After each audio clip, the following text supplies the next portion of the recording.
Sebagai remaja, pasti ada sekiranya nih di antara kita, saya dan teman-teman, yang bisa saja kalau upacara, pura-pura sakit, ke UKS, entah itu alasannya sakit kepala, pusing, sakit perut. Sekolah juga sering bolos, hingga istilahnya nggak mungkin nih bagi setiap kita untuk juga melakukan hal yang parah, seperti kriminalitas remaja. Halo, bersama saya Sharon. Hari ini kita akan membahas suatu film kriminal drama yang asik nih, berjudulkan Gridiron Gang tahun 2006. Gridiron artinya lapangan, sehingga makna dari film ini yang dimaksudkan adalah penguasa lapangan. Gridiron Gang sendiri merupakan film yang sangat emosional, inspirasional, dan fenomenal, bercerita tentang seorang pria pengawas sebuah tahanan Kilpatrick Detention Center di Los Angeles yang bernama Sean Potter. Pria ini sangat ingin merubah remaja-remaja kriminal yang ditahan di sana. Film ini diambil dari kisah nyata di mana pada tahun 80 sampai 90-an di Amerika sendiri lebih dari 120.000 remaja ditahan di penjara khusus remaja. Tiap kali anak-anak dibebaskan dan balik ke lingkungan mereka, 75% dari mereka kembali ke penjara. Bahkan bisa saja terbunuh akibat perselisihan antar geng yang marak ya terjadi pada masa itu. Sean yang melihat hal ini berpikir bahwa ia harus menyediakan ruang bagi mereka dan mengisinya dengan hal yang bermanfaat. Menurut asistennya, Malcolm Moore, remaja-remaja kriminal itu memiliki masalah dalam kedisiplinan, menanggapi otoritas, serta menerima kritik. Nah, dari sini, Sean berpikir mungkin saja football bisa menjadi solusi dari masalah yang ada ini. Awalnya, atasan Sean tidak mendukung ide itu, karena sistem penjara sendiri mencegah remaja-remaja tersebut untuk melakukan kontak fisik. Selain itu, tidak mungkin juga untuk mempercayai anak-anak itu dan mengharapkan perubahan, karena untuk menyadari perbuatannya saja, mereka tidak mampu, pikir atasan tersebut. Namun, Sean Potter masih kuat dengan keyakinannya, hingga pada akhirnya, pihak berwenang memberikan kesempatan untuk merealisasikan gagasannya itu. Sean Potter meyakinkan atasannya untuk membentuk tim football. Ketika tim football terbentuk, ia harus menemukan liga agar tim football Mustangs dapat bertanding. Akan tetapi, karena status kriminal remaja-remaja tersebut, sulit menemukan tim yang bersedia bermain di liga. Namun, Sean Potter dan asistennya dapat meyakinkan sebuah liga sekolah Kristiani untuk mengizinkan mereka agar dapat bermain bersama. Untuk mempersiapkan pertandingan, Sean Potter dan tim footballnya memulai latihan pertama mereka. Sean Potter memberitahu timnya bahwa mereka sekarang adalah pecundang, tetapi Mustangs adalah pemenang. Dia juga memberitahu bahwa mereka ada di sini karena tersesat, dan dia akan membuat mereka menemukan kehidupan yang lebih baik dengan bermain football.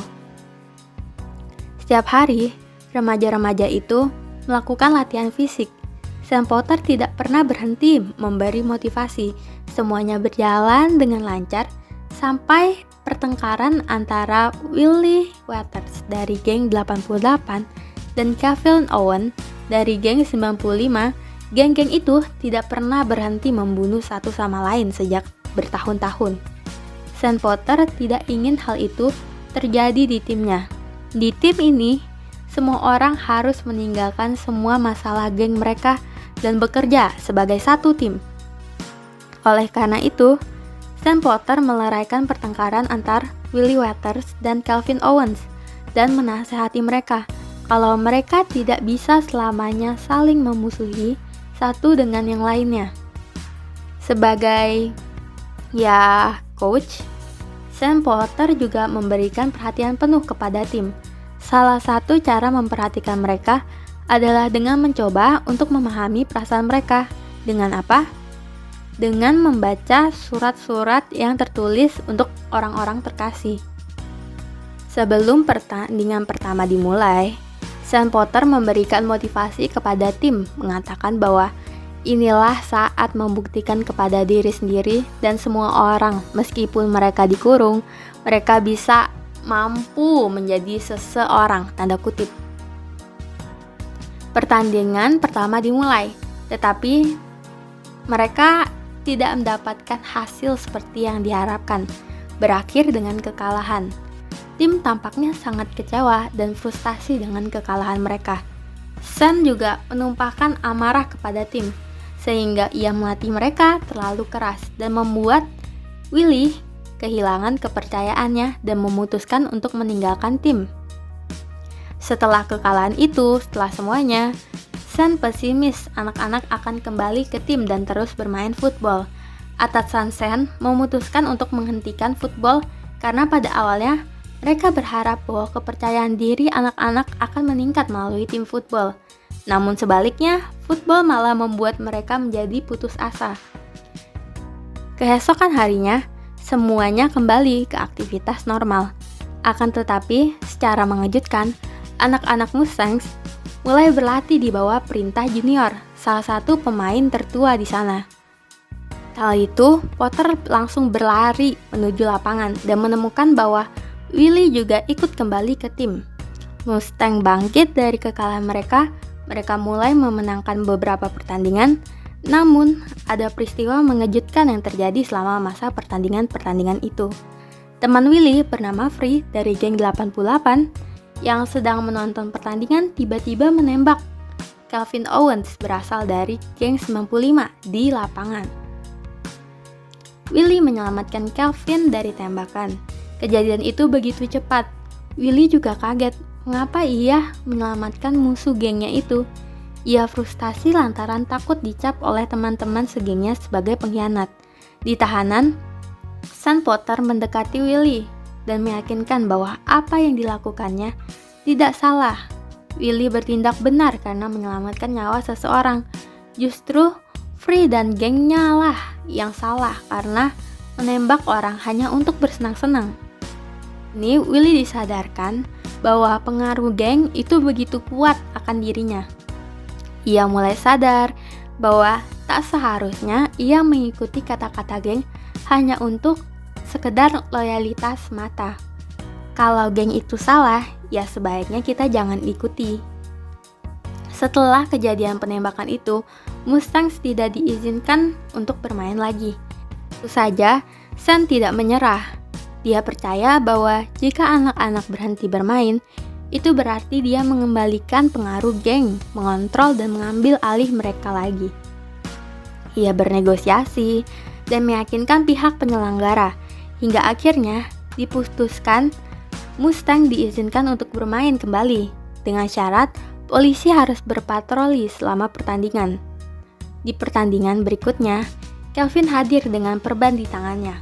Willy merangkul Calvin lantaran kini ia sadar bahwa tak harus menutup-nutupi kasihnya kepada Calvin yang sekarang menjadi temannya itu. Di pertandingan ini, Mustangs menang melawan Barrington, tim football yang pernah menjatuhkan mereka di pertandingan pertama. Setelah itu, hampir semua mantan anggota Mustang justru memperoleh kehidupan yang lebih baik setelah dibebaskan.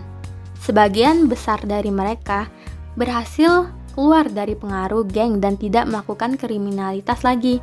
Karena keberhasilan dari tim football yang mengubah karakter mereka, maka metode football dari Sean ini secara resmi dijadikan bagian dari program tahanan. Nah, untuk teman-teman, film ini sangat motivational banget ya. Selama nonton juga aku agak istilahnya tersentuh karena banyak banget pembelajaran yang bisa kita dapatkan dari film ini. Apalagi tentang pentingnya pembangunan karakter. Ada 3 hal yang aku dapatkan dari film untuk membangun karakter setiap kita. Pertama, menjadi pribadi proaktif dan inisiatif. Dari karakter Sam Potter sendiri, kita belajar bahwa daripada melakukan metode yang sama bertahun-tahun, yaitu memenjarakan kriminal, membebaskan mereka, terus mereka balik lagi melakukan kriminal, bolak-balik gak ada pengaruh. Di sini Potter ingin mengajarkan kepada kita untuk menjadi pribadi yang aktif, proaktif, dan inisiatif dalam menanggapi suatu kriminalitas ini ya. Suatu masalah, kalau ada masalah muncul dan belum terselesaikan, entah itu nggak ada yang mau selesaikan, ya kita harus maju. Kedua, mendengarkan dengan baik. Dalam film ini, kita bisa melihat bahwa ada pendekatan Sam kepada Willy dengan mendengarkan masalah dan apa yang difikirkan oleh Willy saat itu. Hal itu kemudian membuat Willy sadar bahwa selama ini ia salah dalam berpikir hingga bertindak. Film ini menyorotkan bahwa pendekatan Sam mendengar dengan baik itu sangat berpengaruh terhadap Willy, yang dimana pada akhirnya membuat ia sadar bahwa kriminal-kriminal yang terjadi terutama pada geng 88 dan 95 itu dikarenakan mereka sendiri yang jarang melakukan interaksi. Mereka membatasi tiap anggota mereka untuk berkomunikasi antar geng hingga pada akhirnya banyak kesalahpahaman, kesalahkonsepan yang tertanam di benak mereka. Di akhir cerita, Willy sadar bahwa mereka semua, koloni ini, geng antar geng ini, tidak ingin terbunuh dan juga tidak ingin kehilangan teman geng mereka andai saja setiap mereka mendengar dengan baik. Tentu saja kriminalitas geng tidak akan terjadi sejauh ini. Dan terpenting, kemauan untuk diubah. Awalnya, film ini menggambarkan suasana kota yang cukup berantakan di mana banyak kriminalitas remaja yang terjadi seperti perampokan dan pembunuhan. Beberapa dari mereka kemudian ditangkap dan ditahan. Di sana mereka bertemu dengan Sam Potter, yang ingin merubah hidup mereka. Awalnya, remaja-remaja kriminal ini enggan untuk menuruti, tetapi seiring berjalannya waktu, mereka berubah menjadi sosok pribadi yang tulus. Mereka menaruh hati dalam permainan football ini. Mereka bersama-sama berlatih secara keras. Hingga akhirnya mereka berubah dari orang yang dulunya menggunakan hidup mereka untuk melakukan kriminal menjadi orang yang sekarang menggunakan hidup mereka untuk menjadi sesuatu, atau bisa dibilang seorang yang spesial. Dulu mereka dipenjara karena gagal, tetapi kini mereka menang dan pada akhirnya tidak ada orang yang menyebut mereka pecundang lagi. Kalau kita tinjau lagi menjadi pribadi proaktif dan inisiatif, mendengarkan dengan baik, serta memiliki kemauan untuk diubah, aku sendiri sih secara pribadi, untuk proaktif dan inisiatif sebenarnya, aku ini orangnya cukup mungkin bukan yang aktif seperti sering banget main peran penting dalam suatu pementasan, bukan juga orang yang menonjol banget istilahnya, tapi aku sendiri sih tipenya yang kalau ditunjuk atau nggak ada yang mau untuk jalanin suatu peran, aku mau bantu gitu. Paling nggak kalau perannya mungkin nggak cocok, ya aku cari orang siapa sih yang kira-kira bisa. Kalau nggak ada planning, rencana ke depannya gimana atau apa, aku juga biasanya cenderung usulin solusi. Untuk kemauan berubah, aku sendiri nih cukup berubah dari waktu ke waktu. Kayak dari SD, mungkin aku orangnya ya bisa dibilang yang terlalu banyak main, nggak terlalu berpengaruh atau apalah pokoknya. Namun kini aku SMA. Di sini aku lumayan maulah istilahnya untuk belajar, jangan sampai tertinggal. Nah, untuk pendengar yang baik ini, mungkin aku masih harus banyak belajar karena terkadang ya susah banget untuk mendengarkan pendapat orang, apalagi yang sangat bertolak belakang sama pemikiran kita. Tapi dari film ini, aku ngeliat kalau sebenarnya nggak semua pendapat, konsep, cara hidup kita itu benar. Maka dari itu, kita butuh pendapat dari orang lain. Simpelnya, cara yang aku bakal lakuin itu ada 2. Yang pertama, jangan terpengaruh sama emosi. Cara latihnya, mungkin dengan kalau ada masalah yang sederhana, kita jangan mudah marah-marah. Karena kalau kita marah-marah, maka fokusnya itu kita sendiri. Jadinya kita lupa dengan orang di sekitar kita. Yang kedua, kalau ada masalah atau agak stuck nih, tanya pendapat di sekitar kita. Misalnya kalau aku ada masalah tentang pembelajaran, tanya siapa yang kira-kira bisa bantu. Mungkin orang-orang terdekat. Kalau aku sih mikirnya papa mama, tentu saja teman dengan masalah yang sama biar agak nyambung, atau enggak bisa juga guru. Nah, kalau teman-teman tipenya gimana? Proaktif? Enggak? Atau justru di tengah-tengah? Di saat-saat pandemik ini, kita nggak bisa keluar, bertemu orang-orang juga susah. Kita mungkin merasa terkurung, selayaknya remaja-remaja tahanan tadi di dalam penjara. Nah, selama masa itu, apakah kita masih menggunakan hidup kita untuk hal yang buruk? Malas-malasan belajar, tidur mungkin di saat kelas, atau kita justru menggunakan hidup kita dengan baik dan malah semakin baik tiap harinya? Mungkin di sini dari pendengar ada yang merasa memang nggak terlambat tuh, baru mulai sekarang. Atau enggak, aku sudah terlanjur gak bisa untuk berbelok arah menjadi baik. Nyatanya, dari kisah yang difilmkan ini, ya kisah Gridiron Gang, menunjukkan bahwa sebenarnya jika ada hati, yang artinya ada kemauan, semuanya bisa saja mungkin. Karena you are worth it, you are special, and you are something. Sekian dulu, semoga film review ini bisa bermanfaat bagi kita semua. Have a nice day all!